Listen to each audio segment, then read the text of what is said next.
Hello students, welcome to SRD high school classes.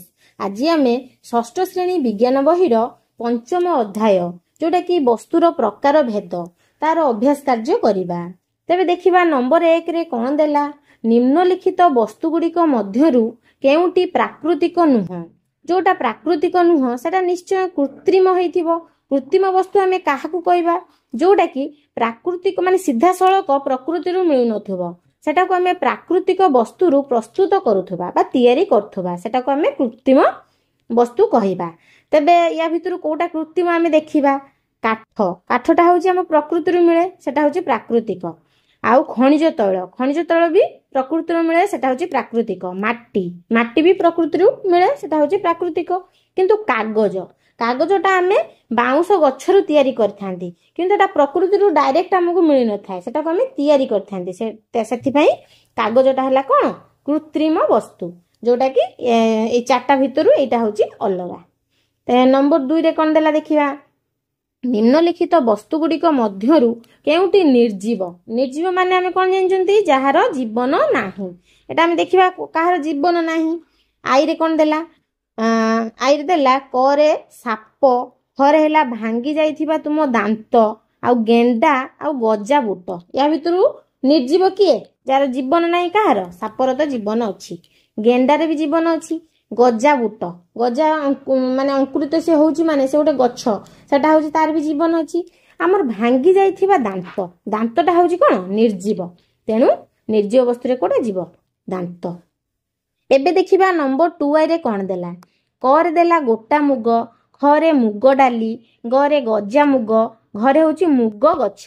या भितरु कोटा होउची निर्जीव ना मुग डाली। से डाली हेई सारची, ताको हम प्रस्तुत कर सारचंती। माने प्रकृति मिलला कोन गोटा मुग मिलला प्रकृति प्राकृतिक जिंस, सेटा माने तार जीवन अछि, तार भी जीवन अछि। सेटा होउची गछरे लागि कि थिबो, तने गछटा बंचिची, तने गोटा मुगटा होउची कोन सजीव।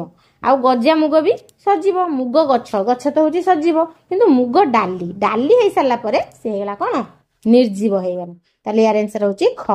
नंबर 3 की जीवा कोन देला, प्रथम शब्द द्वयर संपर्क को देखी तृतीय शब्द सह संपर्कित शब्दटी शून्य स्थान रे लेख। प्रथम दीटा जो भला आकार रे कोन थिबे संपर्कित थिबे, सेमिति तृतीयता देखि कि हमें चतुर्थता को संपर्क स्थापन करिबा। एबे देखिया करे कोन देला, काठ अस्वच्छ। काठ होउची कोन अस्वच्छ, हम जानचंती काठटा होउची अस्वच्छ, चिकचिक करेनी। काचटा होउची स्वच्छ, ताटा हमको पूरा परिष्कार देखा जाए, एथि पई सेटा होउची स्वच्छ। एटा परिष्कार देखा जाए नाही, सेति पई अस्वच्छ। तापरे खरे कोन देला, चीनी द्रवणीय माने कोन जल रे होउची से मिसी जाए, मेळई जाए, सेटा होउची द्रवणीय। किंतु कोउटा होउची अद्रवणीय, हमें लिखि परिबा बालीटा को हमें जेते पानी रे मिसेले से मिसिबो ना, सेटा होउची बालीटा होउची अद्रवणीय। गो को जीवा, गरे देला कोन सुनाटा होउची गोटे धातु, किंतु अंगारटा होउची गोटे अधातु, बुझिलो। तापरे घरे कोन देला, पानी रे बुड़ी जीवा गोड़ी, जोटा कि गोड़ी होउची कोन पानी रे बुड़ी जाए। आ भासीबा, कोउटा भासे पानी रे?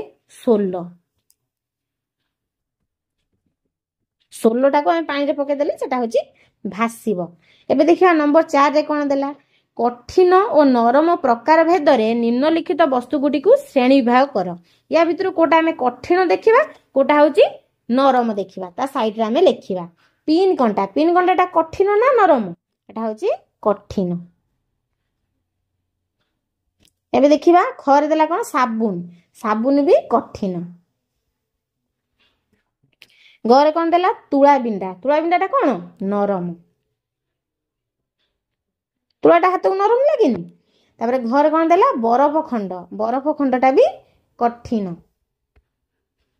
एबे देखिबा रबर पेंडुटा हाथ रे एमती हम धर पुश करिबा से नरम लागे, रबर पेंडुटा होची कोन नरम। तापरे सोलोटा तो जानिछो समस्ते, एटा होची गोटे नरम वस्तु। तापरे हला डट पेन भीतर थिबा स्प्रिंग, डट पेन भीतर जोटा स्प्रिंगटा देई थाए, जोटा को दबे देले हमरो जो पिनटा भीतर को पसी जाए, ता भीतर थिबा जो काली एटा सेटा कोन कहै जाय, डट पेन भीतर से स्प्रिंगटा होची कोन ताके हम चिपिले से नरम हे जाए। एटा कहुए नरम से टाण हो रही थे तार भर दबेक आम तार रिफिलटा पूरे पारि था कि पूरे पारि न था। एबे देखिबा नंबर 5 रे कौन देला केउ वाक्यटी ठीक या भितर को वाक्यटा आम ठीक ता साइड रे ठीक चिन्ह मारिकी देखिबा। करे कौन देला तुम बही पृष्ठार उज्ज्वलता अच्छी तुम निजे देख तुम बही पृष्ठा गुड़िक चकचक करुच्ची कि उज्ज्वलता माने आम कौन कहबा जोटा चकचक करे एटा ताले कौन हैला भूल तुम बही पृष्ठार उज्ज्वलता अच्छी उज्ज्वलता नाही एटा भूल है। तब देला खरे देला यूरिया सार जल रे द्रवणीय अटे एटा आम जानछंती यूरिया सारटा कौन जल रे मिसी जाए जोटा कि सब बिल मानकर चाष टाइम रे दिया जाए से न मिसुले से जल सीना मिसिले से जाइए गछ को पोषण दब हेल्ला एटा हूँ ठीक अच्छी। गरे कौन देला सबू काठ पानी रे भासे काठ गुड़िक पानी रे भासे आम जानछंती काठटा हूँ हालुका वस्तु काठारू पानी ठारू से पानी रे भासे सरी सरी एटा कौन देला सबू काठ पानी रे भासे एमिति भी काठ अच्छी ओजनिया काठ अच्छी से किछि काठ अच्छी जोटा कि पानी रे भासे नाही ताले एटा भूल देला ठीक नुह फास्टा भूल एटा भी भूल सबू काठ भासेनी काठ साधारणतः पानी रे भासे किंतु सबू काठ भासेनी। घरे कौन देला काच एक स्वच्छ वस्तु आम जानते काचटा हूँ स्वच्छ सेटार आम धर देखा मझे रखिक आर पार देखा आर पाख थी जिनस पूरा परिष्कार देखा एटा हूँ काच काच हूँ गोटे कौन स्वच्छ वस्तु एटा हूँ ठीक अच्छी काच गोटे स्वच्छ वस्तु। 6 नंबर कौन देला तले दिया जाइथिबा वस्तुद्वय मध्य थिबा दुईटी पार्थक्य लेख और दुईटी सॉरी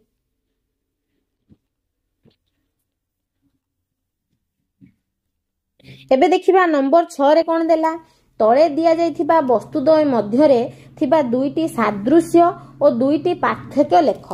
आमे जानचंती सादृश्य माने कौन समानता से कौन कौन कौ गुण तांकर समान अच्छी सेटा को आमे कौन कहबा सादृश्य आ पार्थक्य का कहबा कौन कौ गुण रे से अलगा परस्पर मध्य रे से कौ गुण द्वारा से अलगा सेटा को आमे पार्थक्य कहबा। तबे देखिबा नंबर क रे कौन देला देला एल्युमिनियम रबर ता भितर प्रथमे आमे देखिबा सादृश्य सादृश्य कौन देला गोटे होची एल्युमिनियम रो सादृश्य माने एका भलिया कौन से गोटे देला एल्युमिनियम एक कृत्रिम पदार्थ एल्युमिनियम ता आमे तयारी करथांदी एटा होची कृत्रिम पदार्थ आउ रबर भी गोटे कृत्रिम पदार्थ ए दी जन भितर समानता रहिला एतमे एटा होची तार कोन सादृश्य। आ सेकेंड रे कोन देला एल्युमिनियम को बाडेइले लंबी जाए एल्युमिनियम टा जते आमे बाडेइबा से लंबी जीवो तार आकार रे लंबी जीवो सेटा को आमे लंबी जीवो तापरे आमे देखिबा रबर रबर को भी आमे टाणिले जानछंती लंबी जाए ताले कोन हैला दी जनकर एटा समान गुण हैला हेतमे एटा कोन सादृश्य हैला। तापर देला पार्थक्य भी दीटा लेखिया पई देछि पार्थक्य देखिबा से एल्युमिनियम और रबर भितर पार्थक्य कोन देखिबा। आई रे कोन देला एल्युमिनियम एक धातु आमे जानछंती एल्युमिनियम गोटे धातु सेमती रबर रबर एक अधातु एल्युमिनियम धातु हेथुआ बेले रबर होची अधातु एटा होची तार पार्थक्य से माने परस्पर भिन्न। सेमती एल्युमिनियम होची गोटे कठिन पदार्थ रबर होची गोटे नरम पदार्थ एटा होची तांकर पार्थक्य। तापरे नंबर 6 रे कोन देला देखिबा ख रे देला काच गुंड आ लुण ता भीतर प्रथमे सादृश्य देखिबा तापरे पार्थक्य देखिबा। ता सादृश्य कोन देला काच गुंड धळा और स्वच्छ काच गुंडटा केमि देखिया पे धळा और स्वच्छ लुण भी धळा और स्वच्छ दियन समान हेले सेते हेटा होजे सादृश्य। ताले जो काच गुंडटा टुआई रे कोन देला एहार आकार स्फटिकाकार हेता तार आकार आ एहार आकार मध्ये स्फटिकाकार लुणर बुझिलो सेते हेटा तार सादृश्य। पार्थक्य देखिया कोन देला काच गुंड जल रे अद्रवणीय काच गुंड को आमे जदी जल रे मिसेइबा से मिसिबो कि ताले सेला कोन अद्रवणीय। सेमती लुण होची जल रे द्रवणीय आमे लुण पानी करी पियंती लुण पानी चीनी पानी लुणटा होची कोन द्रवणीय। काच गुंड को खाद्य रूपे व्यवहार करा जाए नाही काच खाले तो लोक मरी जिवे ना काच गुंड को खाद्य रूपे व्यवहार करा जाए नाही किंतु लुण को खाद्य रूपे व्यवहार कराई था एटा होची तार कोन पार्थक्य देला। एबे देखिबा ग रे कोन देला सोलो आ स्टील चामच या भितर प्रथमे सादृश्य देखिबा तापरे पार्थक्य देखिबा। सादृश्य कोन देला सोलो होची कोन सोलो जल रे अद्रवणीय जल रे आमे धर मिसेबा ताको मिसिबो ना से ऊपर भासीबो से होची अद्रवणीय। स्टील चामच सेटा भी अद्रवणीय सेटा को तळे बुडी जीवो एटा भी अद्रवणीय। सेमती सोलो एक निर्जीव वस्तु, सोलोर जीवन नहीं, से गोटे निर्जीव वस्तु। स्टील चामच भी निर्जीव वस्तु, स्टील चामचर भी जीवन नहीं, स्टील चामच एक निर्जीव वस्तु। एटा हला तार सादृश्य।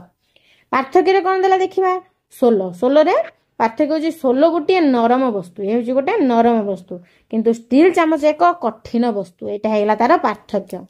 सोलो जल रे भासे आउ स्टील चामच जल रे बुड़ी जाए, एटा होची तार कोन पार्थक्य। एबे देखिबा किरोसिन आ पारद, तार प्रथमे सादृश्य देखिबा तापरे पार्थक्य। सादृश्य कौन देला, किरोसिन एक तरल पदार्थ हैला, किरोसिन ता तरल हम जानछंती, पारद भी एक तरल पदार्थ। ए दिटा हे गेले तार सादृश्य हे गेला।